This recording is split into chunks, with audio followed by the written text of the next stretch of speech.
Some of you watching this video might be more qualified than me, but I'm living the life that you would dream of.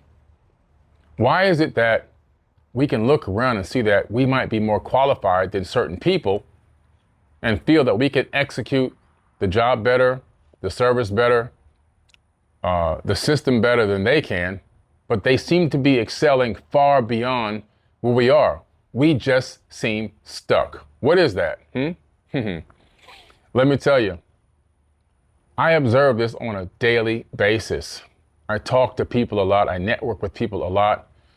They ask me a lot of questions. They always want to know, how do I accomplish so many things? My answer is zero procrastination. My answer is 1,000% unwavering faith in myself. My answer is unbelievable amount of belief in my abilities. That's what it takes. It takes a certain balance of ego and also humbleness to understand you have to have this competitive edge. But who am I competing against? I am competing against me, myself. You know, someone told me recently, when you make videos, make sure you have on your own brand or a blank t-shirt. And I said, why is that? Well, you don't want to always show people that, you have these other brands on or whatever. At first, it kind of hit me like, well, that person might be kind of right. But you know what? When I'm just popping on to make a video, I don't have time to run all over the house and look for a t-shirt or run all over the place and try to change my clothes. I like these kind of jerseys. I like these kind of hats. I like these kind of sunglasses. And since I like them and I have them on the most, I'm comfortable in this, and I can still achieve at an extremely high level, do what I do, deliver the message I deliver, and I can still be comfortable. I can still accept this is who I am when I'm off major camera, major production. This is who I am. I'm a guy that wears basketball jerseys and shorts, socks, sneakers, right? Caps every now and then. Sometimes I do, sometimes I don't. I like going outside a lot and walking around the block quite a few times, walking through my little city here. Or I like going to the beach and going for my walks. And I like to be dressed like this. This is what I like. So many of us aren't excelling and getting to where we want because we're hyper-focused on trying to copy someone else. We see this guy or this woman, they're doing this and doing that, and I'm trying to get to their level and everything else, and I'm not getting there. I'm just going to copy the way they dress. One thing you have to realize, you have to achieve at a high level, and of course, you want to navigate this matrix, but at the same time, you still don't want to lose your identity or who you are. You still want to be you at the end of the day. And this is me. This is me being hyper-focused, having a clear mind, no procrastination, seeing obstacles as solutions that need to be found for problems, navigating through the matrix, just hopping off of a plane fresh out of Amsterdam, teaching and lecturing and meeting and greeting. And now here I am, boom, I'm right back at it. Pop-up video, random, to talk to you about why you might be stuck or why you're not excelling beyond where you think you should be. It's not that you're considered what they call a brokey or struggling completely. It's all different levels to being broke, right? I always say that we're broke at different levels. Now, right now, I don't have a private jet that I can just go hop on. I'd have to go lease one for the weekend. I'd have to go rent one for the weekend if I really want one. I've done it before, but truth be told, I can't afford to do that every single time I fly. I'll be broke. So because I can't just go hop on a private jet anytime I want to, it means that I'm broke at a specific level. It doesn't mean I'm broke in a negative way. It just means that there's a cap to where I am at this particular moment. I'm working to exceed and excel beyond that. Not because I want to have the private jet so I can brag about having the private jet, because I'm building a legacy and I want to help a lot of people. My mission is to help massive amounts of people. And so that's going to require funds. It's going to require money. Right?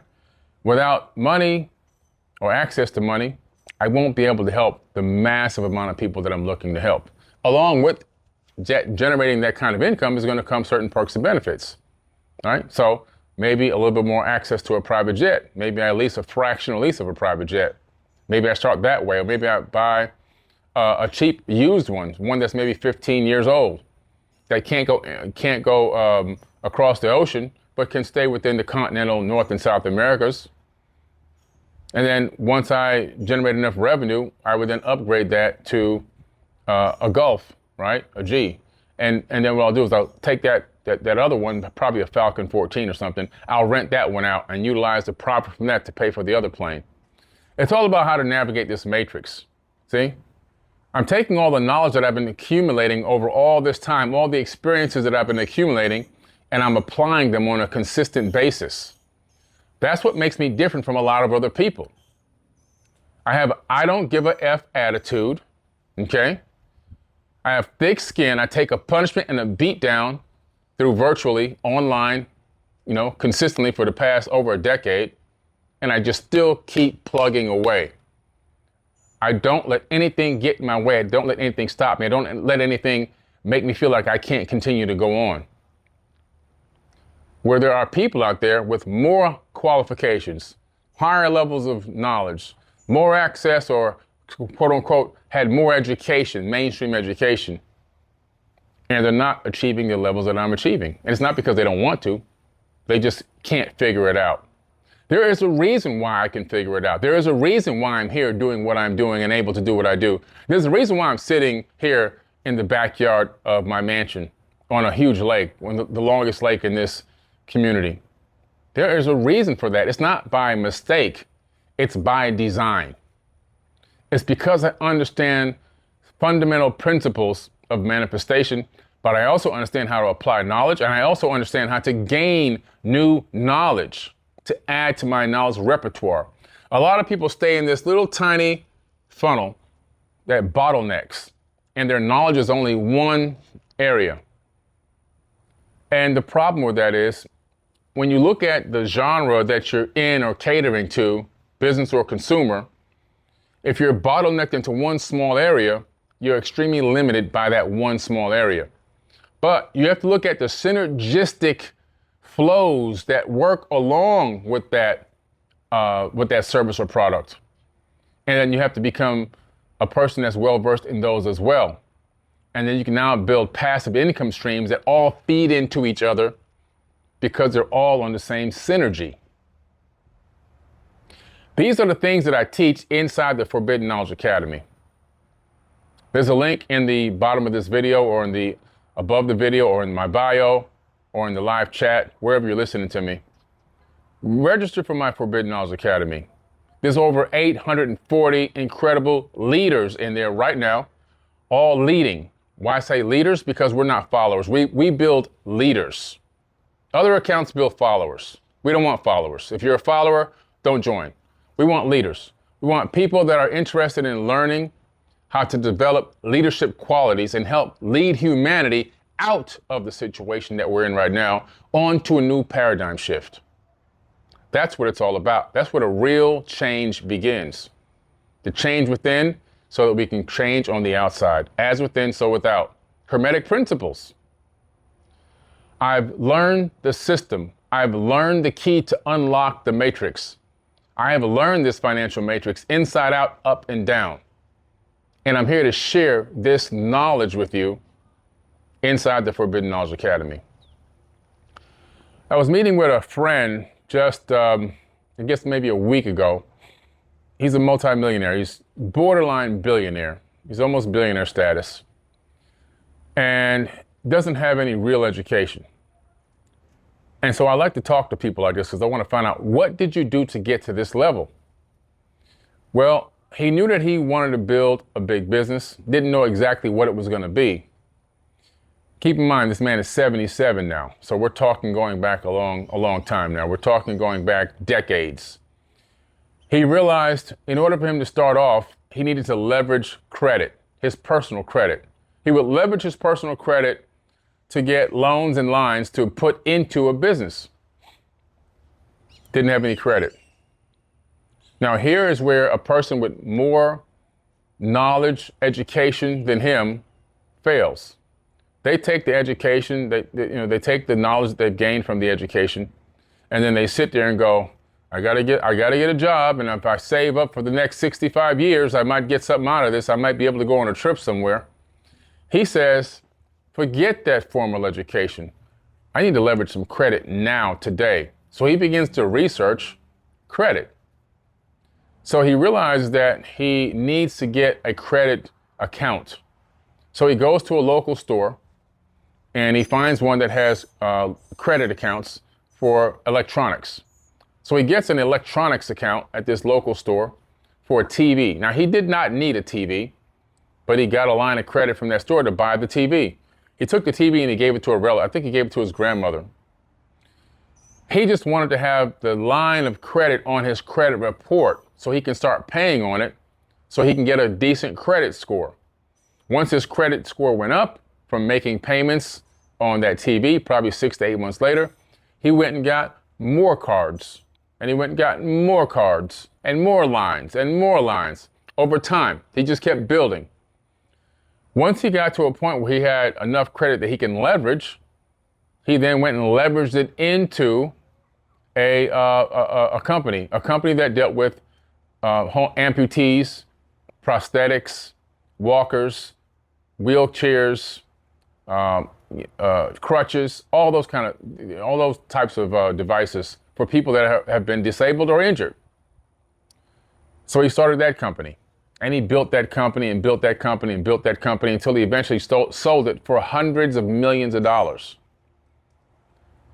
Now he primarily invests in the stock market and he does swing trading. Again, did not go to school for that. He's going to be speaking here in the Forbidden Knowledge Academy. He's already agreed to speak and talk to you guys and teach and answer questions here in the Forbidden Knowledge Academy. His name is Billy, by the way, so no coincidence there. So he goes and researches. I said, how do you learn how to do the stock market as well? He researches it himself.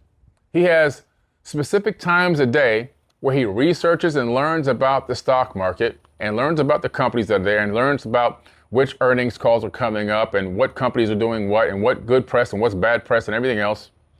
And he makes his predictions based on educated knowledge. He makes it on, or on obtained information. He has a knowledge base that he accesses, a database he accesses, and he also follows and tracks the accounts of big players in stocks.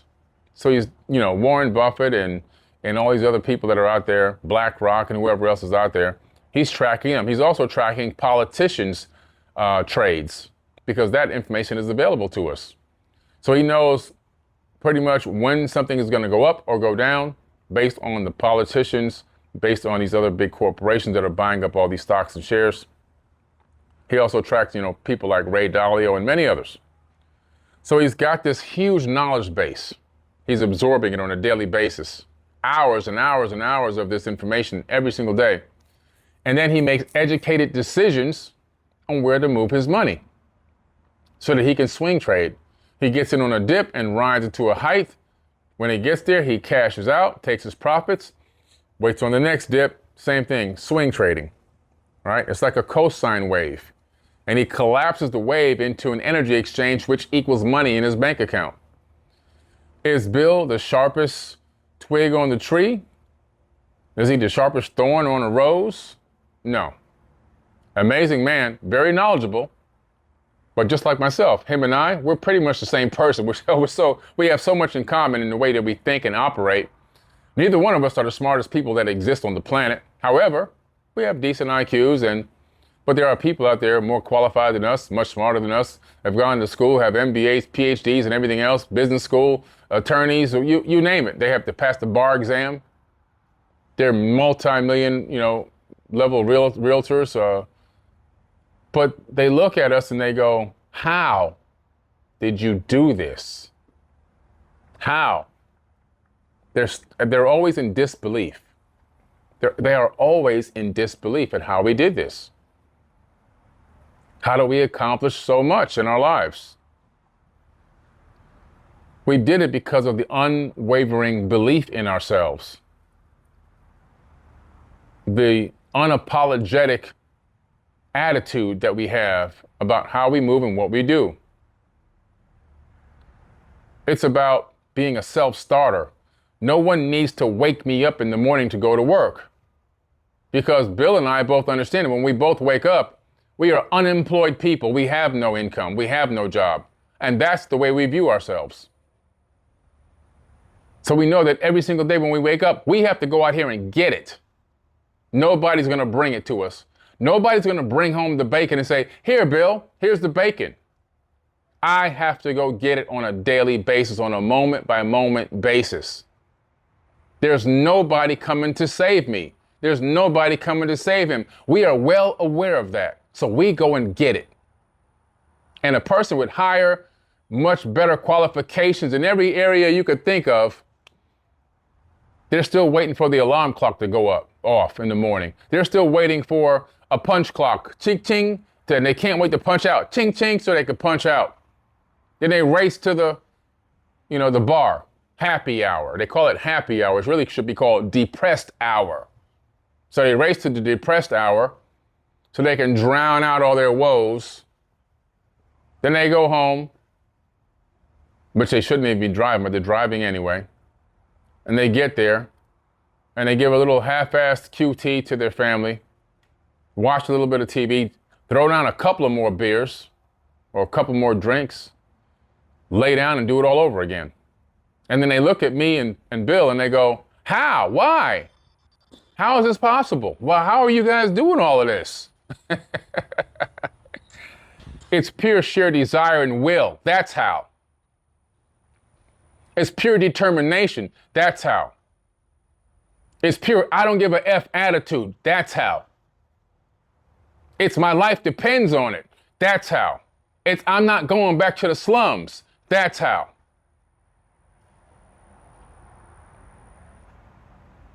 Self-motivation. Every now and then I take a ride. I ride down to my old neighborhood. Neighborhoods, actually. And I take a look around. There's 3 specific places I ride down to. Liberty City area. I ride over to Opelika area. And I ride over to the Miami, New Orleans area, where I kind of finished off in Miami. After that, I moved to one place in Miami when I was 16, lived there for a little while, but then after that, I kind of just went off on my own and ended up in Broward County in a place called Miramar, West Miramar.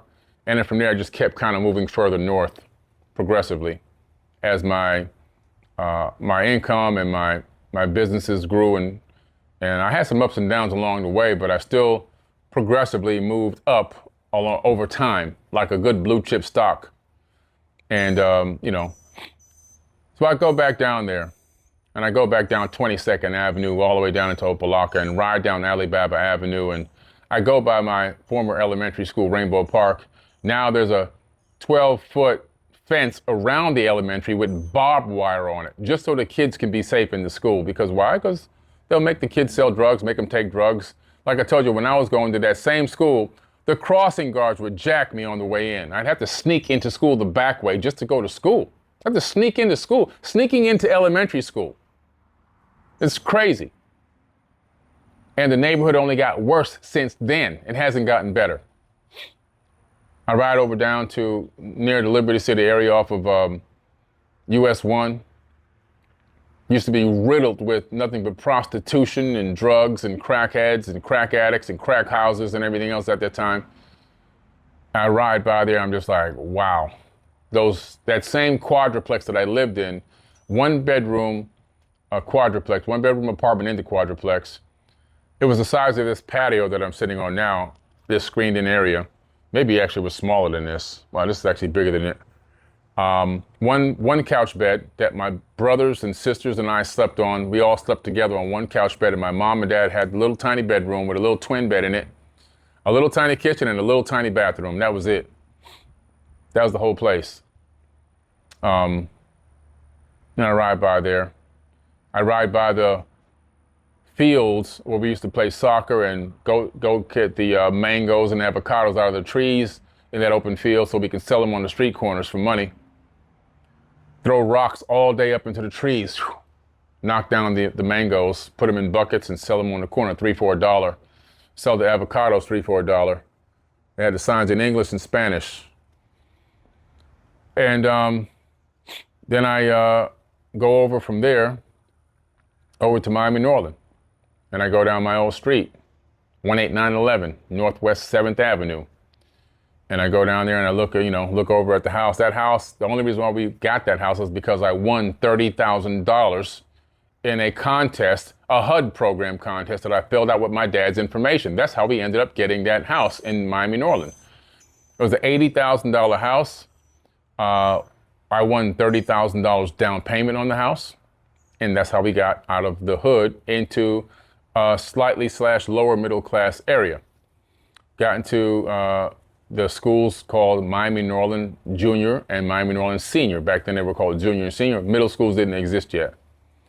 And you went to school, middle school was middle school was 7th, 8th, and 9th grade, which is technically what we call junior high. 7th, 8th, and 9th I attended. I was already done with 7th, so I ended up there in 8th and 9th. And high school then was 10th, 11th, and 12th, only 3 years of high school at the time. But I get there to this new neighborhood, and this is where I realized I can make some serious money. And there was a few things that I did there. One of them was I started my electronics company, digital car stereos. Made a lot of money doing that. I was making more than my parents in a year, selling digital car stereos, buying them wholesale from Galaxy Electronics and selling them. Now, why do I bring this up? Well, because there were people living in my same neighborhood, even one on my block, that worked for local electronics companies. And they worked there. They definitely were way more qualified than me in electronics. They knew all about electronics inside and out, upside down. Some of them worked at the Radio Shack around the corner. And one of them worked at the main location for car stereo installation and speakers in the whole city, GBT Audio. And these people were experts. Meanwhile, I was the earner. I was making more money than all of them, maybe even than some of them combined with my company, with no true 1,000% knowledge about the electronics themselves. People more qualified than me, not living as good as me. Eventually, I hired Renee from GBT Audio. He lived on my block, and had him helping me install these right here. Right here, right there in front of my house. Okay? So, my ability to have that grit, that grind, that never give up attitude, that find a way attitude, it put me in incredible situations, and it allowed me to earn more money than most of the people that I grew up with. It wasn't about luck. It's not about being in the right place at the right time. It's about pure, unadulterated desire. The desire to win, but doing it the right way, the clean way. Because I could have easily sold drugs. Drugs were all around me. Hell, drugs were in my house. My dad was a drug addict. I could have, any day I wanted, I could have went and just robbed his drugs and got started. Took that, flipped that, saved that money, reinvested it into more dope from a contact, right? Get a plug, pay the plug. Now flip it a couple more times and then reinvest again. Now I'm waiting for my profits. And then I could have just sold drugs. I could have came up from nothing but a few dime bags of weed. I could have came up from that, literally. It would have took me about 3 to 6 months, but turn around, I would have been huge, especially with my ability to sell and my energy, my ability to get out there and go grind. That just wasn't for me. And I chose an alternative way to do the same thing. I saw the street hustlers and I realized, not for me. But if I do this over here, I can still be a street hustler, but just with legitimate products, legitimate services. So that's what I did. I mean, this is just a tip. But I started so many companies and got involved in so many businesses during my teen to young, early manhood years, you know, between teens and 25. I was doing things that people could only dream of. But it wasn't because I'm this lucky guy and this special guy. It's just because I was determined. I had the grit in me. I was unapologetic. I wasn't embarrassed to go out there and make things happen. And I saw problems as situations that needed to be solved. I wasn't a victim. I didn't take the victim mentality. I didn't succumb to my surroundings and the situations that I was in. I didn't succumb to my dad being a drug addict and an alcoholic. I didn't succumb to my dysfunctional household. I didn't succumb to the hatred that I got when I got bussed out to the white schools and was called racial slurs all day and was kicked and smacked and pushed and everything else. I didn't succumb to that. I just focused on becoming a better version of myself every single day. And I took all those experiences and I've now condensed that knowledge into Forbidden Knowledge Academy. I can show you how to grow beyond your wildest dreams. People who have been following my accounts from the beginning will tell you they've witnessed my glow up. They've witnessed me go through complete hell and torture, but they've witnessed me triumph all of it. Destroy this temple and I shall rebuild it in 3 days. If you want to get this kind of knowledge and execute it in your life, click the link underneath this video. Click the link in the caption or in the bio or in the live chat. Go to 4BK, the number 4, 4BKacademy.com. 4BKacademy.com. And I promise you, I will show you the breadcrumbs that will lead you through this matrix and out. And you'll realize there's a whole nother world behind this world. And you'll learn how to shift the paradigms and at the same time, build a legacy. All right? Peace.